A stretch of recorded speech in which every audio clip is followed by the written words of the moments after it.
وإذا قرئ القرآن فاستمعوا له وأنصتوا لعلكم ترحمون واذكر ربك في نفسك تضرعا وخيفة ودون الجهر من القول بالغدو والآصال ولا تكن من الغافلين. بسم الله الرحمن الرحيم.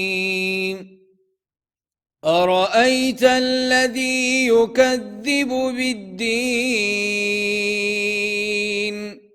فذلك الذي يدع اليتيم ولا يحض على طعام المسكين فويل للمصلين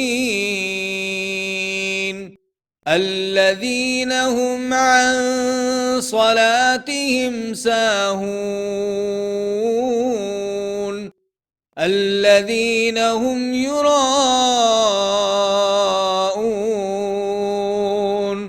ويمنعون الماعون